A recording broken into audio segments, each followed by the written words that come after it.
Hello प्यारे बच्चों, welcome back to my channel online classroom. जैसा कि आप सभी लोगों को स्क्रीन पे नज़र आ रहा होगा, आज का जो हमारा टॉपिक है वो है क्लास 10th के चैप्टर नंबर 9 जो कि फ़िज़िक्स का है, light and refraction of light. ठीक है, reflection and refraction of light. जैसा कि आप सभी लोगों को नज़र आ ही रहा है, हमने पार्ट 1 की इसकी जो प्रीवियस वीडियो है उस वीडियो में हमने पार्ट 1 में अभी इसके बारे में हमने कुछ बेसिक टॉपिक्स पढ़ लिए थे। जैसे हमने मिरर और इसके आगे के कंटिन्यू कर लिया था, मिरर वगैरह। आज हम लोग ये पढ़ने वाले हैं, रूल्स ऑफ मेकिंग डायग्राम मैंने पढ़ा दिए थे, किस तरीके से हम लोग रूल्स बनाते हैं। आज हम लोगों को पढ़ना है, अगर हम टॉपिक की बात करें तो आज हम लोगों को पढ़ना है रे diagram for images found by concave mirror. ठीक है, रे diagram images found by concave mirror, ये हमारा आज का टॉपिक है, जैसा कि आपको स्क्रीन पे नज़र आ रहा होगा।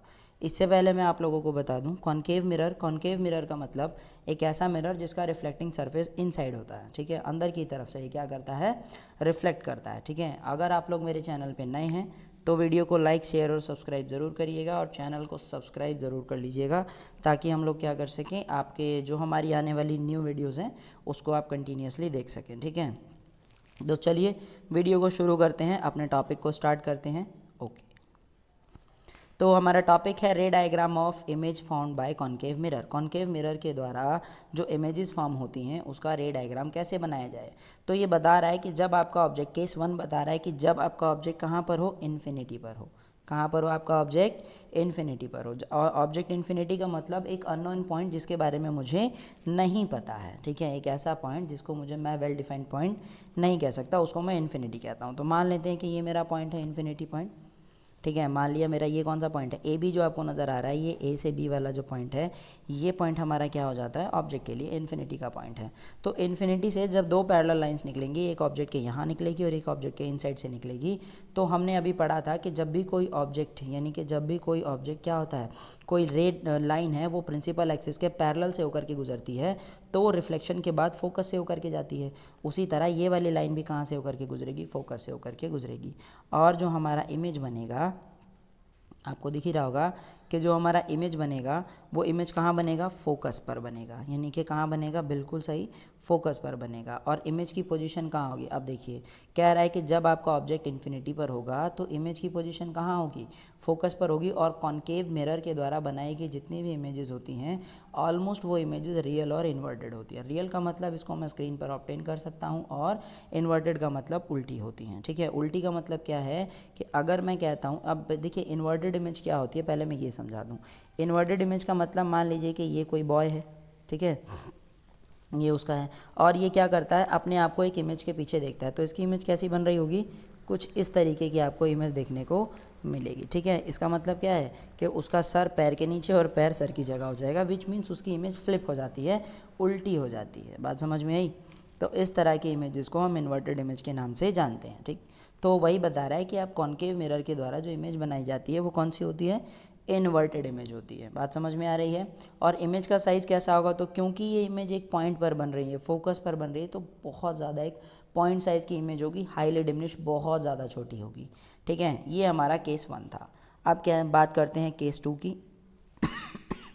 केस 2 क्या कहता है, जब आपका ऑब्जेक्ट कहाँ हो, बियॉन्ड सी, यानी कि सेंटर ऑफ कर्वेचर के थोड़ा पीछे हो। जैसा कि आपको स्क्रीन पे नज़र आ रहा होगा कि ये हमारा ऑब्जेक्ट है बियॉन्ड सी, तो सी से जब कोई ऑब्जेक्ट जाएगा तो एक पैरेलल लाइन निकलेगी। अब क्योंकि पैरेलल लाइन प्रिंसिपल एक्सिस की है तो ये फोकस से होती हुई चली जाएगी, और अगर कोई लाइन सेंटर ऑफ कर्वेचर से होकर के जाएगी तो रिफ्लेक्शन के बाद भी सेंटर ऑफ कर्वेचर से होती हुई चली जाएगी। इसकी वजह से जो हमारी इमेज की पोजीशन होगी वो कहाँ होगी, सी और एफ के बीच में। कहाँ होगी इमेज की पोजीशन, सेंटर ऑफ कर्वेचर और फोकस के बीच में होगी, बिल्कुल सही। तो चलिए हम देख लेते हैं क्या कहना चाह रहे हैं कि जब आपका ऑब्जेक्ट बियॉन्ड सी होगा तो इमेज की पोजीशन कहाँ होगी, फोकस और सेंटर ऑफ कर्वेचर के बीच में। इमेज तो रियल और इन्वर्टेड होगी, और इमेज ओरिजिनल साइज़ की इमेज से, देखिए ये आपकी ओरिजिनल साइज़ की इमेज है और ये आपका रिफ्लेक्शन है, तो जो ओरिजिनल इमेज है उससे मेरा जो रिफ्लेक्शन होगा वो थोड़ा छोटा होगा। क्या होगा, थोड़ा छोटा होगा, मतलब ओरिजिनल इमेज से छोटा होगा। जो हमारा थर्ड केस है, थर्ड केस क्या कहता है, जब आपका ऑब्जेक्ट कहाँ पर रखा हुआ है, सी पर, मतलब सेंटर ऑफ कर्वेचर पर ही ऑब्जेक्ट रखा हुआ है। जब आपका ऑब्जेक्ट सेंटर ऑफ कर्वेचर पर रखा होगा, ये आपका ऑब्जेक्ट है, तो यहाँ से पैरेलल रेज आती हुई जाएंगी, प्रिंसिपल एक्सिस के पैरेलल होगी तो फोकस से होकर के चली जाएगी। ऐसे ही यहाँ भी लाइन क्या होगी, यहाँ पर भी अब एक लाइन कहाँ से आएगी, सेंटर ऑफ कर्वेचर से होती हुई लाइन आएगी, और जब कोई लाइन सेंटर ऑफ कर्वेचर से होती हुई आती है तो वो क्या हो जाती है, पैरेलल हो जाती है, तो यहाँ से पैरेलल हो जाएगी। इस तरह हमको देखने को मिलेगा कि ऑब्जेक्ट का जो इमेज है वो कहाँ बन रहा है, सेंटर पर ही बन रहा है, सेम साइज़ का बन रहा है, लेकिन रियल और इन्वर्टेड इमेज होगी। कैसी इमेज होगी, रियल और इन्वर्टेड होगी, सी पर होगी, सेम साइज़ की होगी, जो हमारी ऑब्जेक्ट की इमेज है। बात समझ में आई। चलिए अब हम बात कर लेते हैं केस 4 के बारे में। केस 4 क्या कहता है, जब आपका ऑब्जेक्ट फोकस और सेंटर ऑफ कर्वेचर के बीच में हो, यानी कि यहाँ C और F के बीच में आपको यहाँ पे ऑब्जेक्ट नज़र आ रहा होगा, ये आपका ऑब्जेक्ट है। तो होगा क्या, लाइन यहाँ जाएगी सीधी सीधी और क्या करेगी, फोकस से होते हुए गुजरेगी। दूसरी लाइन क्या होगी, सेंटर ऑफ कर्वेचर से होते हुए जाएगी और सेंटर ऑफ कर्वेचर से होते हुए ही चली आएगी। इसकी वजह से आपका ऑब्जेक्ट जो बनेगा वो कहाँ बनेगा, सी के पीछे, beyond the centre of curvature बनेगा। यानी कि आपकी इमेज कहाँ बन रही है, beyond the centre of curvature. और इमेज कैसी है आपकी, देखिए एक्चुअल इमेज कैसी है आपकी, ये आपकी एक्चुअल इमेज है, दिख रही है यहाँ पे, ये आपकी एक्चुअल इमेज है और ये उसका रिफ्लेक्शन है। तो इमेज कैसी है, रियल भी है, इन्वर्टेड भी है और एक्चुअल इमेज से बड़ी है, यानी कि इनलार्ज इमेज बनेगी। बात समझ में आई, कोई दिक्कत। बात कर लेते हैं केस 5 की। केस 5 क्या कह रहा है कि आपका ऑब्जेक्ट कहाँ रखा हुआ है, फोकस पर रखा हुआ है। अगर आपका ऑब्जेक्ट फोकस पर है तो क्या होगा, पैरेलल लाइन आएगी, फोकस से होते हुए सीधी निकल जाएगी। दूसरा सेंटर ऑफ कर्वेचर से आएगी, सेंटर ऑफ कर्वेचर से होते हुए सीधी निकल आएगी।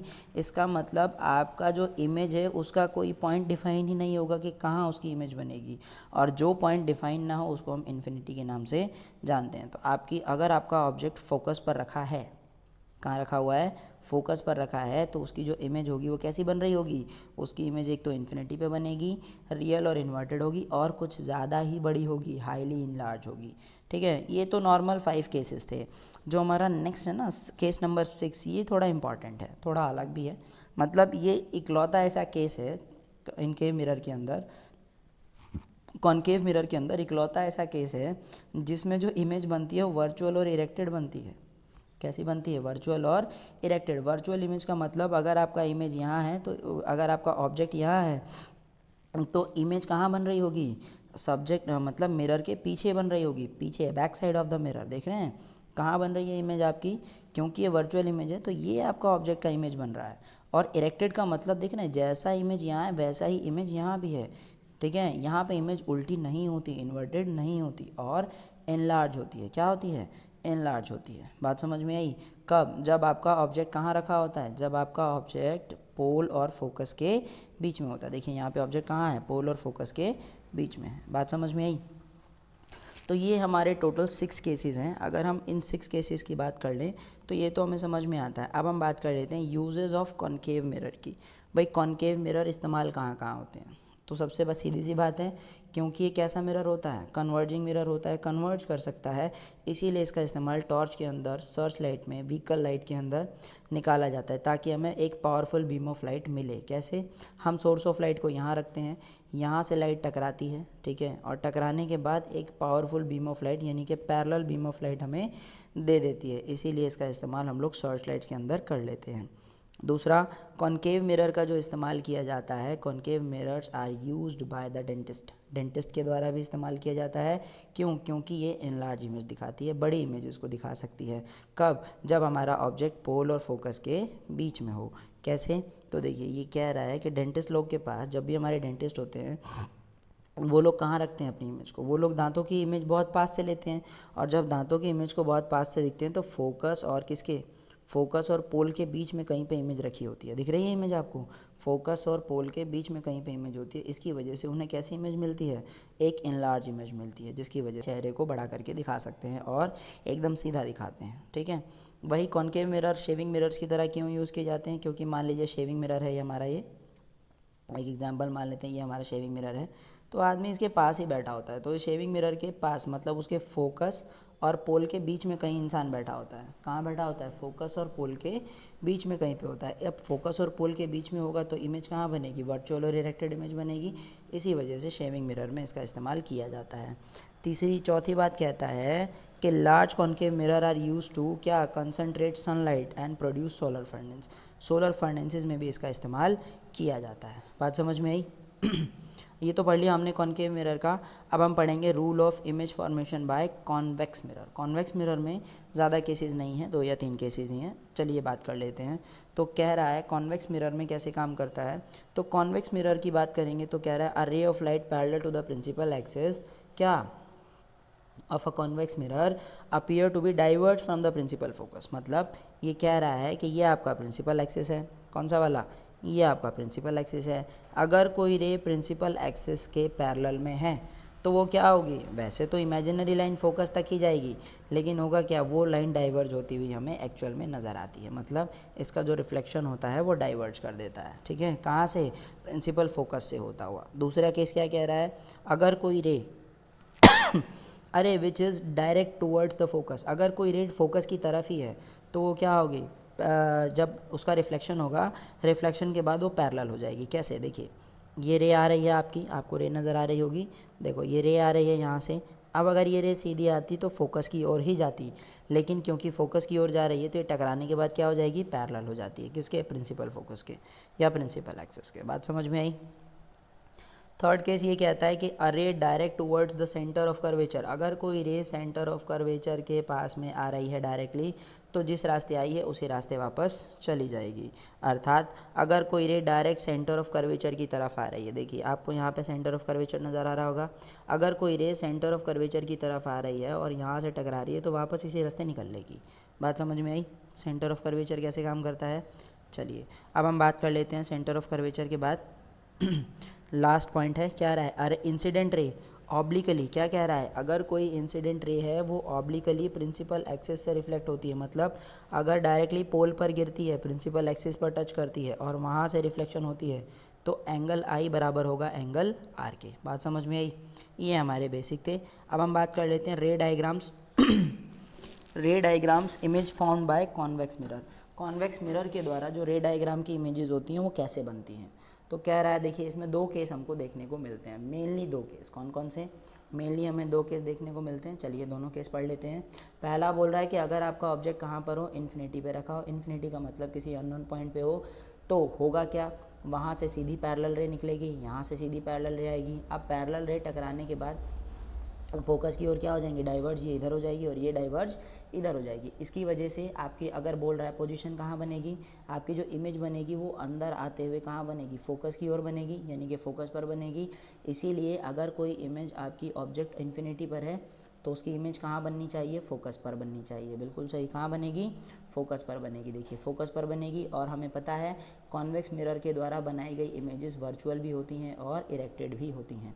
वर्चुअल इसलिए होती हैं क्योंकि मिरर के अंदर बन रही है, इरेक्टेड इसलिए होती हैं क्योंकि वो सीधी इमेज बनाता है, ठीक है। तो ये हमारा बेसिक था।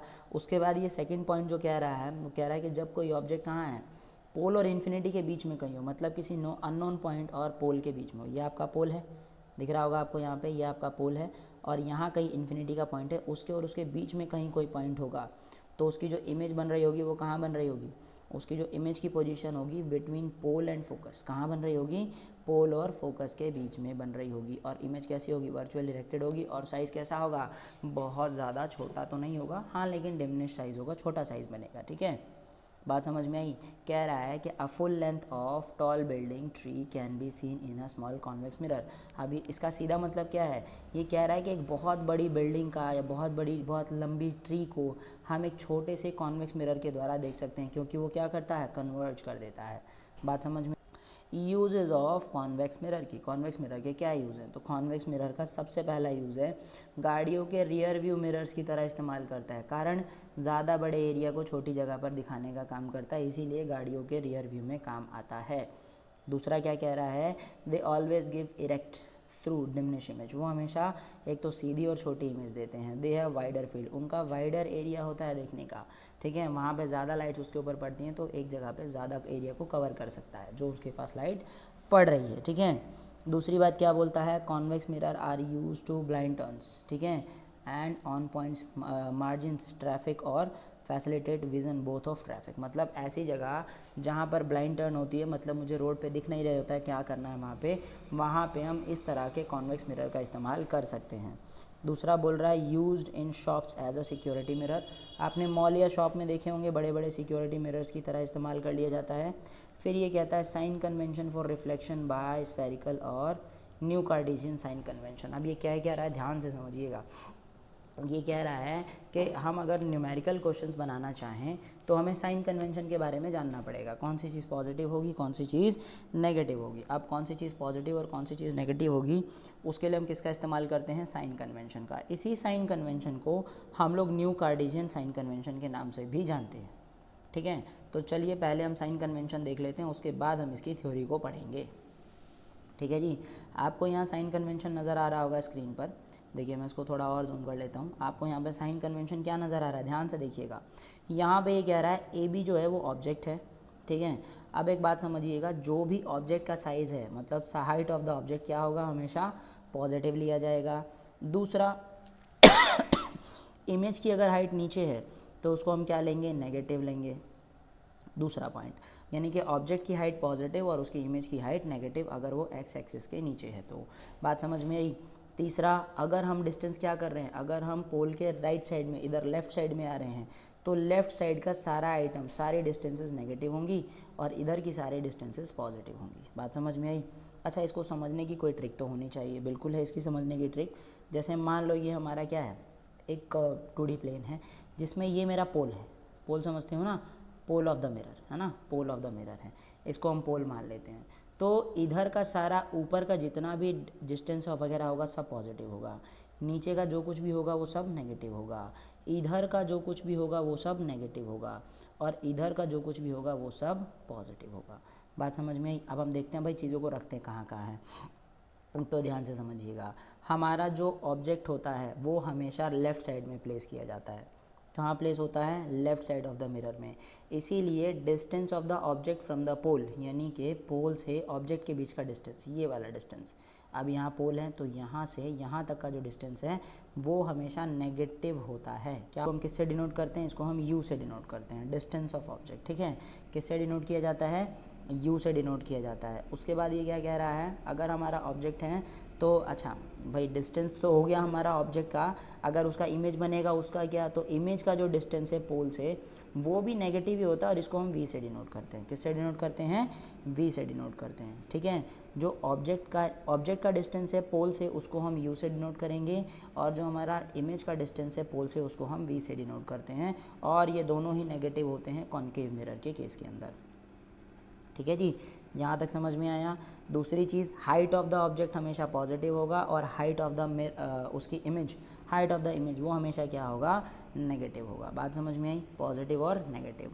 तीसरी चीज़ क्या कहता है, ये बोल रहा है focal length of concave mirror always negative. Concave mirror की फोकल लेंथ, अब ये कॉनकेव मिरर है, ठीक है, इसका रिफ्लेक्शन, इसका जो पॉलिश सरफेस है वो पीछे है, रिफ्लेक्शन यहाँ है, तो फोकल लेंथ तो यहीं होगी ना भाई। अब हम क्या कर रहे हैं, फोकल लेंथ का मतलब इस डायरेक्शन में मोशन कर रहे हैं, तो अगर आपकी डायरेक्शन इस मोशन में है तो ये सारी की सारी जो होगी वो सब क्या रहेगा, नेगेटिव रहेगा। इसीलिए फोकल लेंथ हमेशा क्या रहती है कॉनकेव मिरर की, नेगेटिव होती है। बात समझ में आई। अच्छा, इसका अपोजिट हो जाएगा, कॉनकेव की जगह कॉन्वेक्स मिरर हुआ तो कॉन्वेक्स मिरर हुआ तो ये मेरा पॉलिश सरफेस होगा, यहाँ पे मेरी फोकल लेंथ होगी और मैं कहाँ जा रहा हूँ, अब मैं इधर की डायरेक्शन में जा रहा हूँ, तो ये सब मेरे लिए क्या हो जाएगा, पॉजिटिव हो जाएगा। तो यहाँ पे जो फोकल लेंथ होगी किसकी, कॉन्वेक्स मिरर की, वो ऑलवेज टेकन एज पॉजिटिव। ठीक है, बात समझ में आई। ये हमारा बेसिक था। अब जो हमने केस वाइज समरी पढ़ी थी कि कौन सी चीज़ क्या होगी, तो देखिए इसको हम ऐसे भी समझ सकते हैं। ये क्या कह रहा है, यू क्या है हमारा, यू है हमारा height of distance from the focus and pole. ठीक है, सॉरी, ऑब्जेक्ट और पोल, ऑब्जेक्ट और पोल के बीच के डिस्टेंस को हम क्या मान के चलते हैं, नेगेटिव मान के चलते हैं। तो ये सारा का सारा नेगेटिव होगा कॉनकेव मिरर के लिए। कॉन्वेक्स में भी वहीं प्लेस किया जाता है ऑब्जेक्ट, इसीलिए ये भी क्या हो जाएगा, नेगेटिव हो जाएगा। Distance of the image from the pole, जिसको हम वी से डिनोट करते हैं, किससे डिनोट करते हैं, वी से डिनोट करते हैं, ये भी नेगेटिव होगा हमारे 6 के 6 केसेस के लिए। लेकिन 6 के 6 केसेस में एक जो हमारा ये वाला केस है जहाँ पे ऑब्जेक्ट कहाँ था, फोकस और पोल के बीच में होता है, जहाँ पे आपका ऑब्जेक्ट फोकस और पोल के बीच में होता है, उसकी जो इमेज फॉर्म होती है वो कहाँ फॉर्म होती है, वो फॉर्म होती है पीछे की तरफ में, मतलब इमेज के पीछे, वर्चुअल इमेज बनाता है। इसी वजह से ही क्या हो जाएगा, इसका डिस्टेंस पॉजिटिव होगा। इसको हम ऐसे भी समझ सकते हैं कि जितनी भी वर्चुअल इमेजेस बनेंगी उन सबके डिस्टेंस पॉजिटिव होते हैं। ठीक है, अब हम बात कर लेते हैं किसकी, रेडियस ऑफ कर्वेचर ये हमेशा नेगेटिव रहेगा, चाहे आपका कोई भी कॉन्केव मिरर में किसी भी केस में चले जाइए। कॉन्वेक्स मिरर में रेडियस ऑफ कर्वेचर पॉजिटिव रहता है। फोकल लेंथ कॉन्केव मिरर में नेगेटिव रहती है, आपको दिख ही रही है। कॉन्वेक्स मिरर में पॉजिटिव रहती है। हाइट h0 जिसको हम क्या मानते हैं, हाइट ऑफ ऑब्जेक्ट, ये ऑलवेज पॉजिटिव रहता है, चाहे आपका कॉन्वेक्स मिरर हो चाहे आपका कॉन्केव मिरर हो। हाइट ऑफ द इमेज ये हमेशा नेगेटिव रहता है, किसके अंदर, कॉन्केव मिरर में, एक्सेप्ट जो हमारा लास्ट केस है क्योंकि उसके अंदर हमारी इरेक्टेड इमेज बनती है। मैग्नीफिकेशन का मतलब क्या होता है, बेसिकली बोल रहा है m का मतलब मैग्नीफिकेशन है, और यहाँ पे रियल और इन्वर्टेड इमेज के लिए वो क्या होता है, नेगेटिव होता है, और पॉजिटिव किसके लिए होता है, वर्चुअल और इरेक्टेड इमेज के लिए होता है। ठीक है, इसको याद रखना है आपको। अब हम बात कर लेते हैं हमारा most VVI topic, mirror formula. ये मिरर फार्मूला क्या है, तो मिरर फार्मूला हमें बताता है, रिलेशन बताता है किसके अंदर, distance from the object, distance from the image और डिस्टेंस फ्रॉम द फोकस, मतलब u v और f के बीच में क्या बताता है, डिस्टेंस को बताता है। ये हमारा मिरर फार्मूला, तो ये हमारा मिरर फार्मूला है। ठीक है, जहाँ पे v क्या है, v आपका इमेज का डिस्टेंस है पोल से, u क्या है, u आपका ऑब्जेक्ट का डिस्टेंस है पोल से, f क्या है, f हमारा फोकल लेंथ है। बात समझ में आई। और यहीं पर अगर हम मैग्नीफिकेशन की बात करते हैं तो मैग्नीफिकेशन क्या है, मैग्नीफिकेशन का मतलब होता है किसी भी, मतलब क्या, it is the ratio of height of image to height of the object. अर्थात कहने का अर्थ क्या है, जैसे हम कहते हैं ना जूम करके दिखाना। अच्छा देखिए, ये है मैग्नीफिकेशन, ये मेरा छोटा हो गया, अगर मैं इसको मैग्नीफाई करता हूँ तो चीज़ बड़ी हो जा रही है ना। फिर से देखिए, ये मेरा क्या है, ये नॉर्मल है, अगर मैं इसको मैग्नीफाई करता हूँ, मैग्नीफिकेशन का मतलब एक मिरर किसी ऑब्जेक्ट को कितना बड़ा करके दिखा सकता है, उसकी कैपेसिटी कितनी होती है, उसको हम मैग्नीफिकेशन के नाम से जानते हैं। तो उसका एक फार्मूला होता है, वो फार्मूला आपको दिख रहा होगा, क्या होता है, हाइट ऑफ द इमेज को अगर मैं हाइट ऑफ द ऑब्जेक्ट से भाग कर दूं तो मुझे मैग्नीफिकेशन मिल जाएगा। यस या नो, बिल्कुल सही। तो मैं मैग्नीफिकेशन को ऐसे भी देख सकता हूँ, क्या, हाइट ऑफ द इमेज का मतलब h डैश अपॉन में h। ठीक है, h डैश अपॉन में h से भी लिख सकता हूँ, या फिर मैं इसको कैसे लिख सकता हूँ, इमेज का डिस्टेंस, तो इमेज का डिस्टेंस क्या होता है v, और ऑब्जेक्ट का डिस्टेंस क्या होता है हमारा u। ऑब्जेक्ट का डिस्टेंस क्या हो जाता है, u होता है, तो v अपॉन में u भी लिखा जा सकता है। बात समझ में आई। और क्योंकि इसमें जो हमारा इमेज का मैग्नीफिकेशन होता है, क्योंकि हमारा जो v होता है, यानी कि ये जो v होता है, सॉरी, जो हमारा u होता है, यानी कि डिस्टेंस फ्रॉम द ऑब्जेक्ट, ये कितना होता है, ये हमेशा नेगेटिव होता है, इसीलिए मैग्नीफिकेशन भी क्या मानी जाती है, नेगेटिव मानी जाती है। बात समझ में आई। चलिए, इसी के साथ अगर हम बात करते हैं कुछ इन्फॉर्मेटिव वीडियो के लिए, मतलब इन्फॉर्मेटिव चीज़ के लिए, ये कह रहा है कि चेक योर नॉलेज, आप बताइए मैग्नीफिकेशन ऑफ प्लेन मिरर हमेशा क्या रहती है, +1 रहती है। ठीक है, व्हाट डज इट इंडिकेट, इसका मतलब क्या है। ठीक है, ये आपके लिए कुछ क्वेश्चंस हैं, अगर आपको क्वेश्चन के आंसर मिल जाते हैं तो मुझे बताइएगा। आप लोग इन क्वेश्चंस के आंसर आराम से ढूंढ के बताइए मुझे कि क्या होते हैं, इसके आंसर्स आपके हिसाब से क्या होने चाहिए। कुछ मेरे पास न्यूमेरिकल क्वेश्चन है और कुछ मेरे पास क्या है, प्रैक्टिकल क्वेश्चंस हैं। चलिए, इन क्वेश्चंस के आंसर आप मुझे बताइएगा। ठीक है, और हमारा यहाँ से हमारा रिफ्लेक्शन का टॉपिक पूरा ख़त्म हो चुका है, और हम लोग पार्ट 3 जो लेकर के आएंगे इस टॉपिक का, वो रिफ्रैक्शन के ऊपर लेकर के आएंगे। यानी कि रिफ्रैक्शन आपको दिख ही रहा है, रिफ्रैक्शन के ऊपर हम बात करेंगे, रिफ्रैक्शन क्या होता है, कैसे काम करता है, और इसके अंदर हम लोग लेंसेज के बारे में पढ़ेंगे। तो पार्ट 3 के लिए हम लोग बहुत जल्द, कल या परसों में पार्ट 3 भी लॉन्च कर देंगे, मतलब अपलोड कर देंगे। आप लोग वीडियो के साथ बने रहिएगा, और वीडियो पसंद आई हो तो चैनल को लाइक शेयर सब्सक्राइब ज़रूर करिए।